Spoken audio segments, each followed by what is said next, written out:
కొద్దిసేపటి క్రితం జూనియర్ ఎన్టీఆర్ ఇంటికెళ్లి భారీ షాక్ ఇచ్చారట మేనత్త పురంధరేశ్వరి. జూనియర్ ఎన్టీఆర్ ఎలాగైనా తెలుగుదేశం పార్టీలో మంచి విజయం సాధించాలని కోరినట్టుగా అయితే తెలుస్తోంది. తాజాగా కొద్దిసేపటి క్రితమే జూనియర్ ఎన్టీఆర్ ఇంటికెళ్లినటువంటి పురంధరేశ్వరి భారీ షాక్ ఇచ్చారట. అత్తని చూడగానే ఎన్టీఆర్ అయితే దెబ్బకి షాక్ అయినట్టుగా తెలుస్తోంది. జూనియర్ ఎన్టీఆర్ ఇంటికెళ్లినటువంటి పురంధరేశ్వరి అసలు తెలుగుదేశం పార్టీ గురించి అసలు నీ నిర్ణయం ఏంటి? తెలుగుదేశం పార్టీ ఎన్నో ఇబ్బందికరమైన పరిస్థితిలో ఉంది.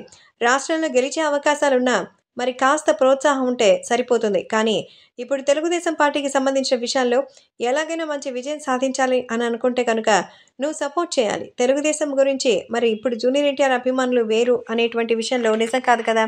కాబట్టి ఈ విషయంలో అందరూ కూడా ఒక నిర్ణయానికి రావాలంటూ చెప్తున్నారు. కాబట్టి సోషల్ మీడియాలో సైతం ఈ విషయం ఎంతో వైరల్ అవుతోంది. తెలుగుదేశం పార్టీ కోసం జూనియర్ ఎన్టీఆర్ ఎంతగానో ప్రయత్నిస్తూ ఉన్నారు. అయితే తెలుగుదేశం పార్టీలోకి రావడానికి ఇప్పుడు పురంధరేశ్వరి ప్రయత్నం చేస్తూ తెలుగుదేశం పార్టీకి ఆయన వచ్చేలాగా చేస్తున్నట్టుగా అయితే సమాచారం. కాబట్టి సోషల్ మీడియాలో సైతం ఈ విషయాలు ఎంతో వైరల్ అవుతోంది. తెలుగుదేశం పార్టీ కోసం స్వయంగా వస్తున్నట్టుగా అయితే సమాచారం. కాబట్టి రాబోయే రోజుల్లో ఎలాగైనా తెలుగుదేశం పార్టీ మంచి విజయాన్ని అందుకోవాలని మనస్ఫూర్తిగా అయితే కోరుకుంటారట. తాజాగా ఈ విషయాలు ఇప్పుడు సోషల్ మీడియాలో సైతం ఎంతో వైరల్‌గా మారుతోంది. తెలుగుదేశం పార్టీ భారీ విజయాన్ని సాధించడం కోసం అందరూ కూడా ప్రయత్నాలు చేయాలని ఆమె వ్యక్తిగతంగా కూడా కోరుతున్నట్టుగా సమాచారం. కాబట్టే సోషల్ మీడియాలో సైతం ఈ విషయాలు ఎంతో వైరల్ అవుతోంది. తెలుగుదేశం పార్టీ కోసం ఎలాగైనా మంచి నిర్ణయాలు తీసుకోవాలని ఆమె కోరినట్టుగా అయితే తెలుస్తోంది.